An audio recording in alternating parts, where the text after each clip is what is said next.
Hello students, मैं Narendra Bhadauria, director of समीक्षा institute. आज समीक्षा इंस्टीट्यूट के ऑनलाइन प्लेटफॉर्म पर हिस्ट्री सब्जेक्ट में स्टार्ट करने जा रहा हूं और इसका आज का टॉपिक है वैदिक सभ्यता।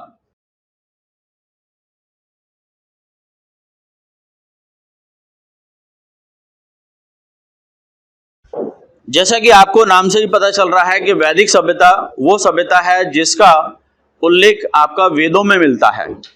किसमें मिलता है? वेदों में मिलता है। और वेद जो शब्द है ये संस्कृत भाषा के विद से बना है। विद मतलब होता है जानना या ज्ञान।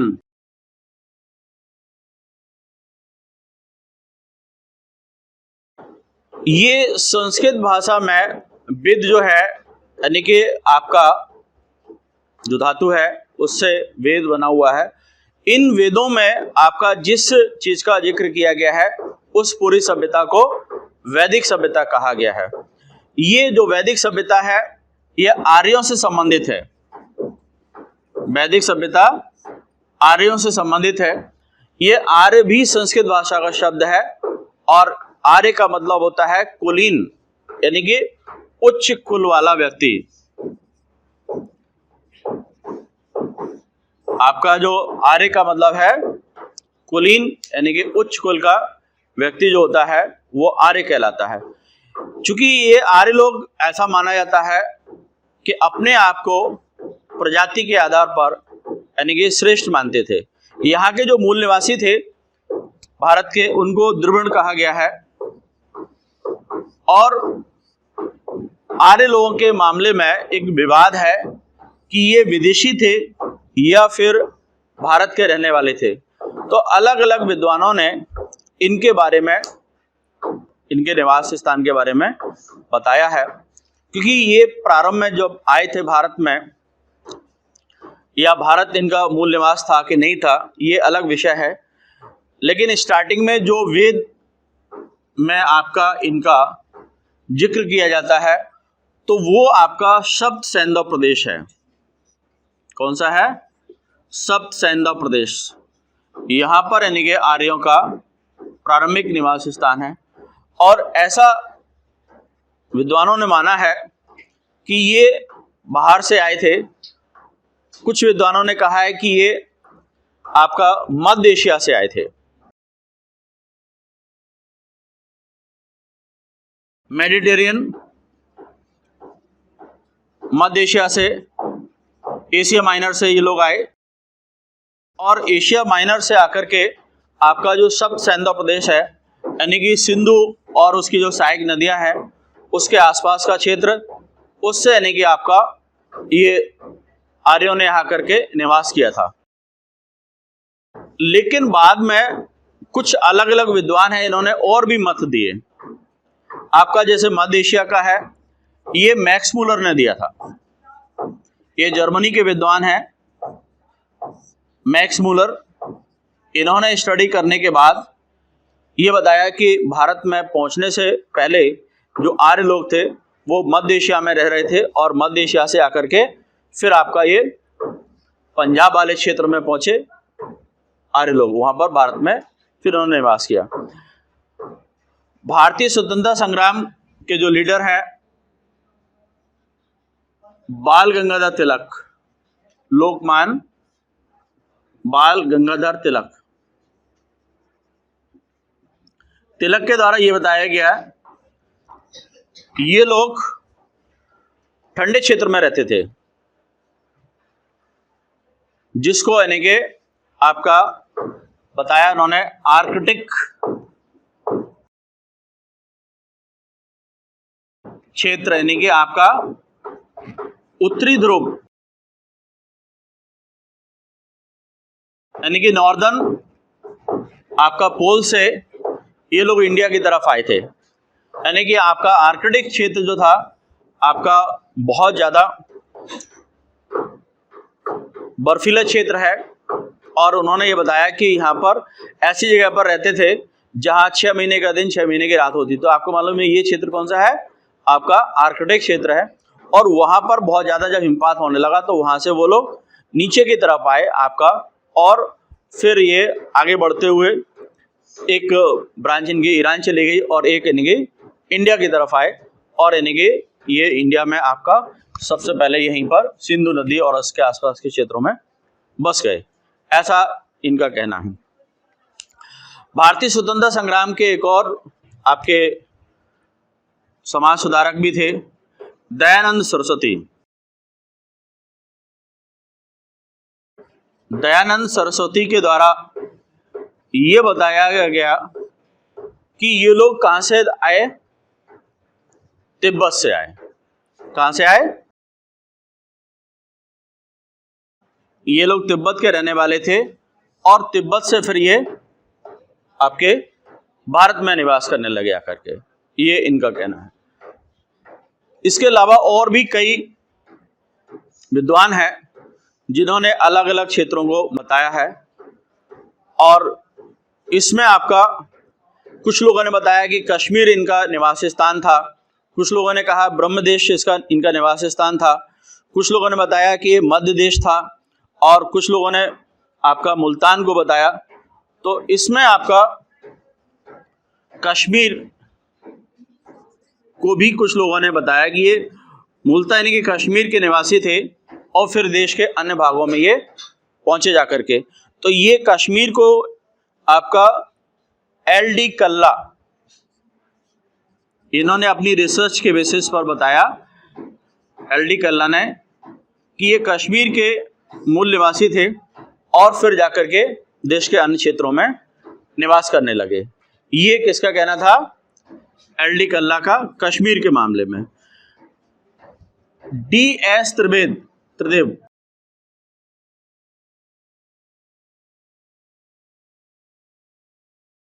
इनका ये कहना था कि ये देविका प्रदेश के मूल निवासी थे। देविका प्रदेश मतलब आज के समय में जो मुल्तान वाला क्षेत्र है, कौन सा, मुल्तान, वहां के ये लोग मूल निवासी थे और फिर देश के अन्य क्षेत्रों में ये पहुंच गए थे। और ये आपका जो पंडित गंगानाथ झा जो है,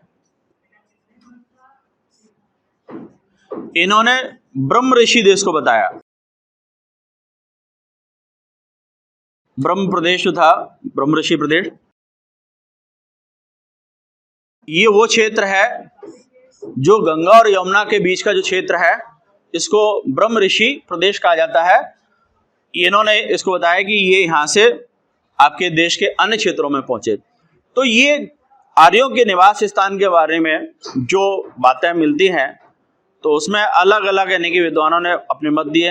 एक विद्वान वो है जो कहते हैं कि मध्य एशिया से आकर के यहाँ पर निवास करने लगे, और कुछ ऐसे विद्वान भी हैं जो भारत के ही किसी न किसी क्षेत्र को आर्यों का मूल स्थान मानते हैं, और फिर उनका कहना यह है कि देश के अन्य क्षेत्रों में ये बस गए। तो आर्यों का जो निवास स्थान है, स्टार्टिंग में आपका सप्त सैंधव प्रदेश था, यानी कि आपकी सिंधु और उसके आसपास की जो 7 नदियां थीं, जो सहायक नदियां, वो क्षेत्र था। तो जैसा कि मैंने आपको बताया कि इनकी जानकारी सबसे पहले आपका मिलती है, वो वेदों से मिलती है। कहाँ से मिलती है, वेदों से मिलती है। अब वेदों के बारे में हम देखते हैं। जो वेद है आपके आर्यों की प्रारंभिक जानकारी के आधार पर लिखे गए। एक्चुअल में ये प्रारंभ में लिखित रूप में नहीं थे, इनका जो ज्ञान था वो पीढ़ी दर पीढ़ी सुन करके चला आ रहा था, और जो ऋषि मुनियों के द्वारा अपने शिष्यों को दिया जाता था वही आगे बढ़ता चला आ रहा था। इसीलिए वेदों को श्रुति भी कहा गया है। क्या कहा गया है, वेदों को श्रुति, मतलब जो सुनकर के ज्ञान प्राप्त हुआ है वो बाद में जाकर के वेद व्यास जी ने उसका संकलन किया। वेदों का संकलन किसने किया, व्यास ऋषि ने किया, इसलिए इनको वेद व्यास कह दिया जाता है। वेद जो है आपके 4 वेद थे। पहला आपका ऋग्वेद,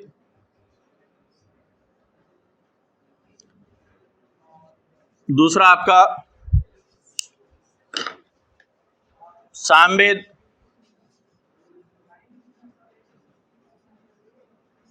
तीसरा यजुर्वेद, चौथा अथर्ववेद।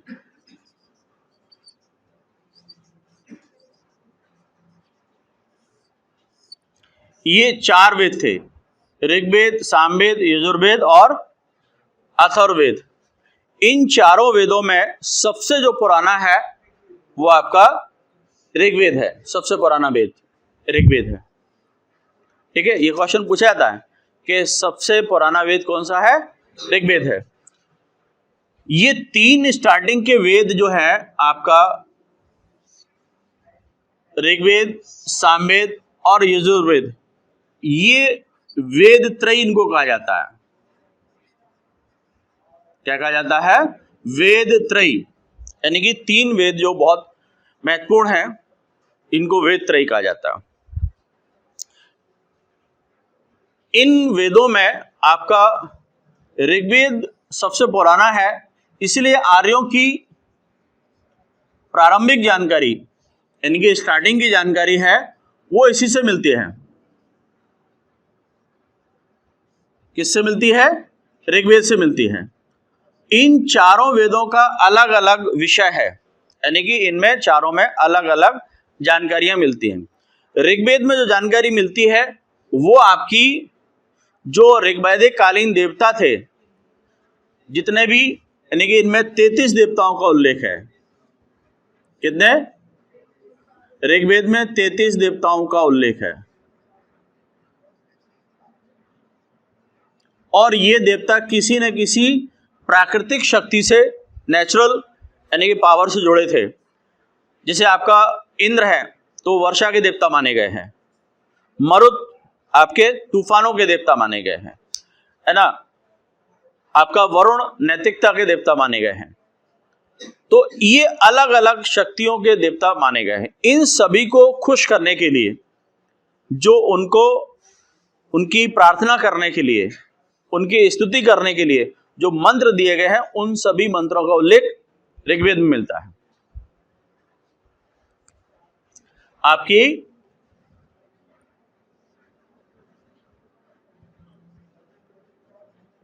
देवताओं की प्रार्थना के मंत्र कहां पर मिले हैं? ऋग्वेद में मिले हैं। ये ऋग्वेद आपका सबसे पुराना वेद है। ठीक है, इसके बाद आपका सामवेद। सामवेद हिंदुस्तान की पहली, हमारे देश की पहली यानी कि पुस्तक है जो संगीत के बारे में जानकारी देती है। यानी कि संगीत यानी कि वाद्य यंत्रों के बारे में, नृत्य के बारे में, ये सभी आपकी जानकारियां हैं वो आपके किससे मिलती हैं? सामवेद से मिलती हैं। ठीक है, और इसके बाद यजुर्वेद। ये आर्यों के द्वारा उस समय यज्ञ करना सबसे महत्वपूर्ण माना जाता था। यानी कि देवी देवताओं को खुश करने के लिए यज्ञ किए जाते थे, और इन यज्ञों की विधि विधान के बारे में जो जानकारी मिलती है वो आपके यजुर्वेद से मिलती है। यज्ञों की क्रिया विधि, कैसे यज्ञ किए जाएंगे, इन सभी के बारे में जानकारी यजुर्वेद से मिलती है। और अथर्ववेद जो सबसे लास्ट का वेद है, इन सभी में आपका जो भूत प्रेत, जादू टोना और सामाजिक व्यवस्थाओं के बारे में, सभी के इन्हीं के विषयों के बारे में जानकारी हमें अथर्ववेद से मिलती है।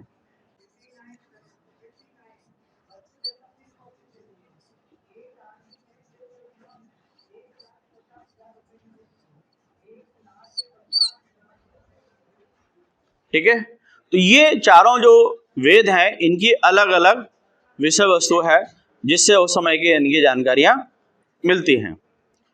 इन चारों वेदों के अलग अलग उपवेद भी हैं, यानी कि इन सभी की अपने अपने उपवेद भी हैं, यानी कि इन्हीं को और आगे इसकी व्याख्या करने के लिए या इनके बारे में और डिटेल जानकारी देने के लिए आपका इन सभी का एक एक उपवेद है। ऋग्वेद का उपवेद आपका कौन सा है? आयुर्वेद। कौन सा है? आयुर्वेद।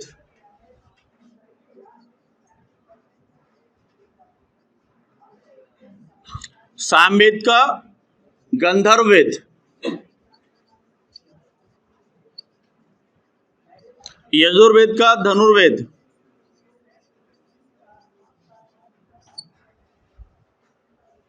और अथर्ववेद का शिल्पवेद।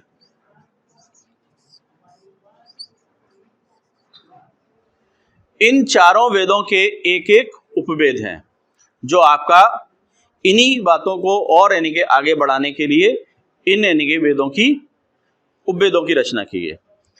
अब इन्हीं वेदों से संबंधित कुछ ब्राह्मण ग्रंथ भी हैं। क्या है? ब्राह्मण ग्रंथ। ये अलग अलग ब्राह्मणों के द्वारा, अलग अलग ब्राह्मण ऋषियों के द्वारा इनकी रचना की गई। इन वेदों की व्याख्या करने के लिए उन्हीं के नाम पर ये ब्राह्मण ग्रंथ हो गए हैं। आपका ऋग्वेद का जो ब्राह्मण ग्रंथ है वो कौशिक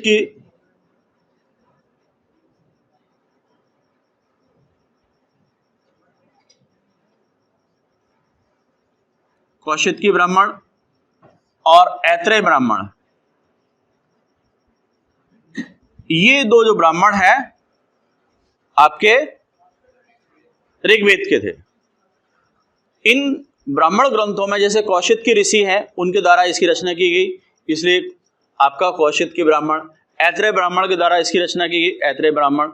इन सभी में आपका उस समय की सामाजिक, राजनीतिक, आर्थिक जो व्यवस्थाएं थी उनके बारे में इनका वर्णन किया गया। आपका जो सामवेद है, इसके जो ब्राह्मण ग्रंथ है पंचविश, षड्विश, जैमिनी,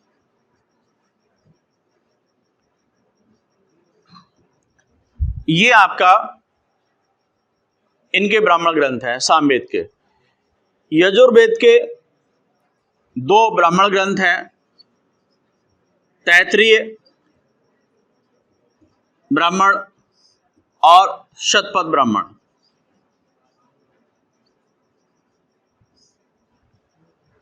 ये आपके यजुर्वेद के ब्राह्मण ग्रंथ थे, तैत्तिरीय और शतपथ ब्राह्मण। अथर्ववेद इसका गौपथ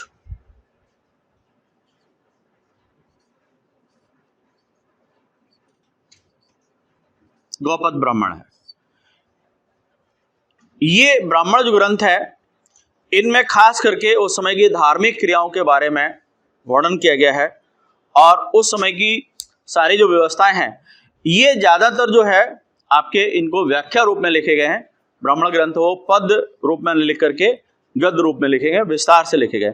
ये सारे जितने भी वैदिक ग्रंथ हैं या वैदिक साहित्य है पूरा ही संस्कृत में लिखा गया है, सब कुछ ये संस्कृत में लिखा गया। ठीक है। इन ब्राह्मण ग्रंथों के बाद फिर आपका वैदिक साहित्य में जो आता है वो है आपके आर्यंडक ग्रंथ।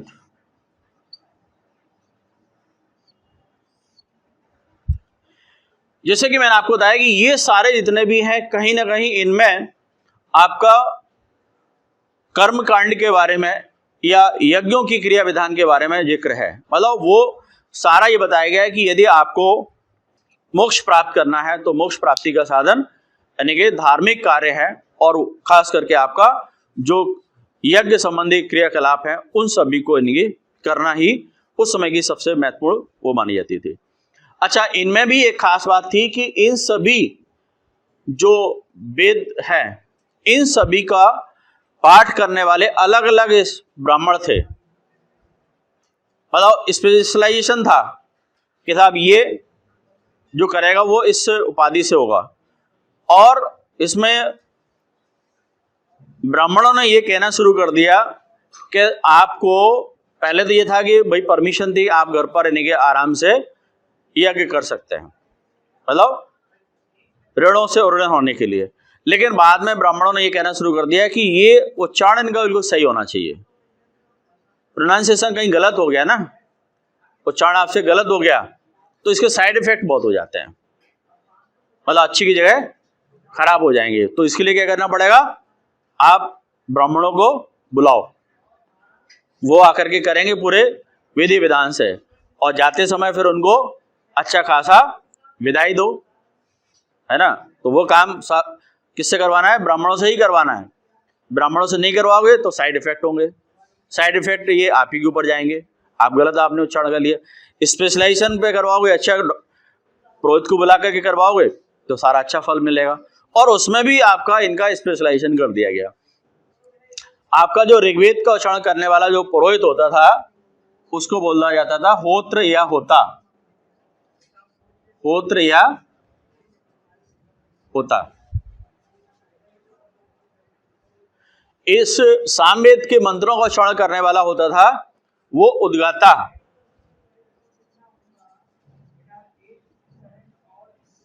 ये सब स्पेशलाइजेशन है पुरोहितों का। और यजुर्वेद का अथर्वयो,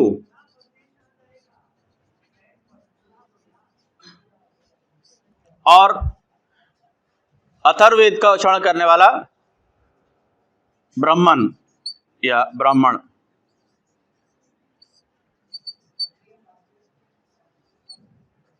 ये अलग अलग यानी कि वेदों का पाठ करने वाले जो पुरोहित होते थे उनको अलग अलग नाम से जाना जाता था। आपका ऋग्वेद का होत्र या होता, सामवेद का उद्गाता, और यजुर्वेद का अथर्वयो, और अथर्ववेद का ब्राह्मण या ब्राह्मण होता था। इन सभी का इनके अलग अलग काम होता था। स्टार्टिंग में ऋग्वैदिक काल में जो होते थे छोटे छोटे यज्ञ होते थे, घर के लोग ही बैठ करके संपन्न कर लेते थे। लेकिन बाद में बड़े बड़े यज्ञ होने लगे जो कई दिनों तक चलते थे, कई महीनों तक चलते थे, कई तो सालों चलते थे। इस टाइप के यज्ञों का आयोजन होने लगा। आपके अलग अलग विशेष अवसर पर विशेष यज्ञ होने लगे। जैसे आपका राजा का जो राज्याभिषेक होता था तो राजसू यज्ञ हो गया।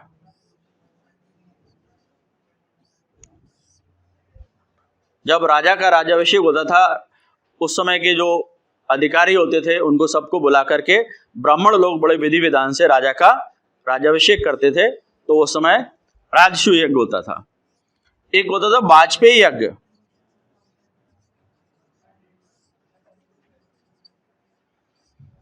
ये वाजपेयी यज्ञ जो होता था, राजा अपने शक्ति प्रदर्शन करता था और इसमें यानी कि राजा अपने परिवार के साथ में आता था और वहां यानी कि घुड़दौड़, मतलब जो ये गाड़ियों की दौड़ होती थी, घुड़दौड़ होती थी, और उसमें राजा के यौवन के लिए यानी कि राजा जवान बना रहा है इसके लिए कामना की जाती थी, है ना।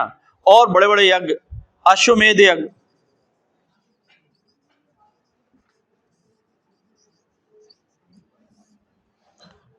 ये जब राजा सभी आसपास के क्षेत्रों को जीत लेता था तब यानी कि इस बात की घोषणा करता था कि मैंने आसपास के सभी राज्यों को जीत लिया है, और वो यज्ञ संपन्न करवाता था।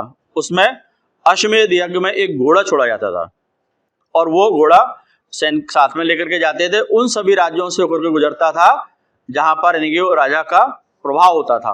और यदि किसी राजा के द्वारा, दूसरे राजा के द्वारा उसकी अधीनता नहीं मानी जा रही है और उस घोड़े को रोक लिया जाता है तो फिर क्या होता था, उस राजा के द्वारा जिसने घोड़ा छोड़ा है, जिस राजा के द्वारा घोड़ा पकड़ा गया उसके साथ युद्ध करना पड़ता था। जैसे रामचंद्र भगवान जो है ना, लंका पर विजय करके जब आ गए थे अयोध्या तो उन्होंने भी अश्वमेध यज्ञ करवाया था, है ना। और वो अश्वमेध यज्ञ के दौरान जो अश्व छोड़ा गया था, घोड़ा छोड़ा गया था, तो वो सारे यानी कि क्षेत्रों से घूम करके वापस आ गया था। लेकिन वहीं पास में जो छोटे छोटे लड़कों ने क्या कर लिया था, उनका घोड़ा पकड़ लिया था। मतलब सारी राजाओं की सेना से गुजरते हुए आ गया, सारे क्षेत्रों से आ गया, 2 लड़कों ने पकड़ लिया छोटे छोटे ने, और बोले कहा कि ये किसका घोड़ा है। सैनिकों ने कहा कि छोड़ो, चलो यहाँ से जाओ, तुम तो बच्चे हो, खेलो खाओ। उन्होंने कहा नहीं, बोले ये, उन्होंने कहा कि भगवान राम का घोड़ा है। बोले अच्छा, तो बोले हमें उनसे तो मिलना है। बोले ये मिलने के लिए चलो हम तुम्हें अयोध्या ले चलते हैं, वहां पे चलना है। बोले नहीं, उनको यहाँ बुलाओ, हम युद्ध करेंगे। तो जब सेना के द्वारा संदेशा भेजा गया तो उनके जो छोटे भाई थे शत्रुघ्न, जिनको सीमा की सुरक्षा का काम दिया गया था, वो आकर के लड़े, उनको मूर्छित कर दिया। उसके बाद यही स्थिति भरत की हो गई, लक्ष्मण की हो गई, फिर बाद में राम को ही आना पड़ा था। तो वो उनके बेटे निकले बाद में, कौन? लव और कुश।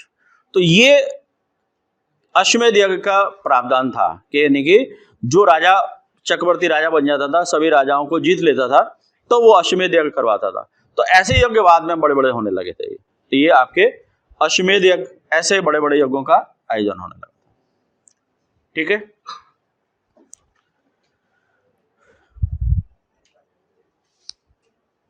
चलिए इसको नोट कर लेते हैं।